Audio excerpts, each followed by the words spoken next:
হজ মুসলমানদের জন্য সবচেয়ে গভীর আধ্যাত্মিক সফরগুলোর মধ্যে প্রধান। সারা জীবন তারা হজ পালনের জন্য অপেক্ষা করেন।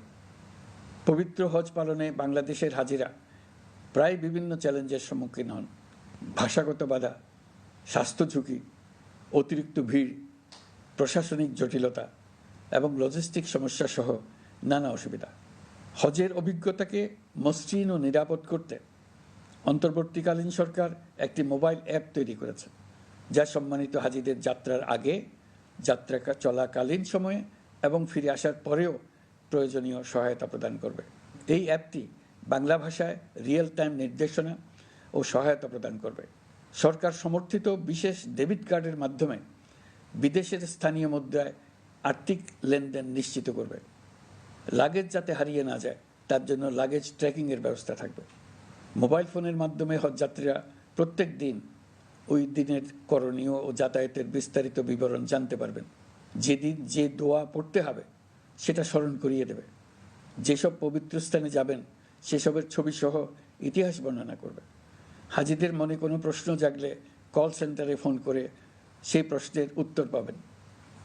শরীর খারাপ লাগলে ডাক্তারের সঙ্গে যোগাযোগ করিয়ে দেবে। সম্মানিত হাজিদের কোনো পরামর্শ থাকলে সেটা পরামর্শ পৃষ্ঠায় লিখে দিতে পারবেন। ভ্রমণের দৈনন্দিন ঝামেলার জন্য হজের মূল লক্ষ্যকে পরাজিত করতে না পারে তার জন্য সকল ব্যবস্থা এতে রাখা থাকবে। প্রিয় দেশবাসী, আপনারা শুনেছেন আমি স্টারলিংকের প্রতিষ্ঠাতা এবং বিশ্বের শীর্ষ ধনকুবের স্পেস এক্স ও টেসলার মালিক এলন মাস্কের সঙ্গে ফোনে আলাপ করে বাংলাদেশে স্টারলিংকের কার্যক্রম শুরু করার আহ্বান জানিয়েছি। সে অনুসারে কোম্পানির প্রতিনিধিরা এখন বাংলাদেশে তাদের কার্যক্রম শুরুর আয়োজন করছে। তাদের সঙ্গে 3 মাসের মধ্যেই বাণিজ্যিক চুক্তি চূড়ান্ত করার কাজ চলছে। স্টারলিংকের মাধ্যমে স্বল্প মূল্যে উচ্চগতির ইন্টারনেট বাংলাদেশের ডিজিটাল জগতে একটা বিপ্লব আনবে। স্টারলিং সেবা চালু হলে দেশের প্রতিটি গ্রাম, দ্বীপাঞ্চল, দুর্গম পাহাড়ি অঞ্চল অতি উচ্চগতির ইন্টারনেট সেবার আওতায় চলে আসবে। স্টারলিং চালু হলে ভবিষ্যতে কোনো সরকার ইন্টারনেট সেবা বন্ধ করে মানুষকে আর তথ্যবন্দী করার কোনো সুযোগ পাবে না। বাংলাদেশের প্রতিটি অঞ্চলে বিশ্বমানের শিক্ষা, স্বাস্থ্যসেবা, অর্থনৈতিক ক্ষেত্রে সকল নাগরিকের অংশগ্রহণ নিশ্চিত করা যাবে।